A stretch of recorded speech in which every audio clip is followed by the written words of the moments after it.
Good morning everyone. చాలామంది యాక్సిడెంటల్గా పూర్తి పన్ను ఊడిపోయి నోట్లో నుంచి బయట పడిపోయిన తర్వాత తీసుకోవాల్సినటువంటి జాగ్రత్తలు తెలియక ఆ పన్ను అనేది అలాగే వదిలేసి వచ్చేస్తున్నారు. కాబట్టి ఇప్పుడు అలా ఒకవేళ కంప్లీట్గా ఏదైనా యాక్సిడెంటల్గా పన్ను ఊడి బయటకు వస్తే ఇమీడియట్గా తీసుకోవాల్సిన జాగ్రత్తలు ఏంటి అన్నది ఇప్పుడు చెప్పడం జరుగుతుంది.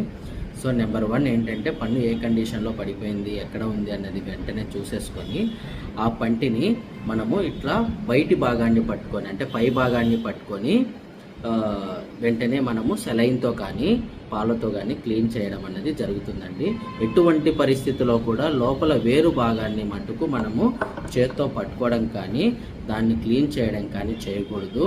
ఎంతసేపు ఉన్నా కానీ వాటి మీద సెలైన్ పోస్తూ మిల్క్ పోస్తూ దాని మీద ఉన్న డస్ట్ని క్లీన్ చేయండి, కానీ చెయ్యి కాటన్ క్లాత్ పెట్టి రుద్దడం అలాంటివి చేయకూడదు. సో ఇమీడియట్గా ఒక 10 to 10 seconds అలా మొత్తం అంతా క్లీన్ చేసేసిన వెంటనే వాటిని పాలతో సెలైన్తో క్లీన్ చేసిన వెంటనే ఇమీడియట్గా ఎక్కడ ఏ పొజిషన్లో ఎక్కడ పన్ను ఊడిందన్నది దాని పక్క పన్నులని పొజిషన్గా తీసుకొని అదే ప్లేస్లో మళ్ళీ పేషెంట్కి పెట్టేయండి.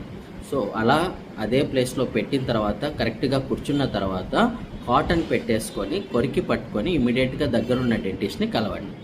సో ఇప్పుడు ఆ పొజిషన్లో పెట్టడానికి వీలు అవ్వట్లేదు అన్నప్పుడు అతని పేషెంట్ ఒక నాలుక కింద కానీ బుగ్గ సైడ్కి కానీ, అంటే ఎంగిలిలో పెట్టుకొని ఇమ్మీడియట్గా ఒక అర్ధగంట లోపల మనకి నియర్ బై డెంటిస్ట్ని కన్సల్ట్ అవ్వండి. నోట్లో పెట్టుకోలేని పరిస్థితిలో ఉంటే పాలల్లో వేసేసుకొని ఇమ్మీడియట్గా డెంటిస్ట్ని కలిసినట్టయితే ఆ పన్నునే మనము ఏదైతే కంప్లీట్గా పూర్తిగా ఊడొచ్చి బయటపడిన పంటినే ఆ డెంటిస్ట్ వీలైనంత వరకు దాన్నే మన నోట్లో పెట్టి సేవ్ చేయడానికి, ఆర్టిఫిషియల్గా లేకుండా మన పండినే పెట్టి సేవ్ చేయడానికి అవకాశాలు ఉంటాయండి. ఏదైనా ఇమ్మీడియట్గా మనము జాగ్రత్తలు తీసుకోవాల్సి ఉంటుంది ఎటువంటివి చేయడం కానీ.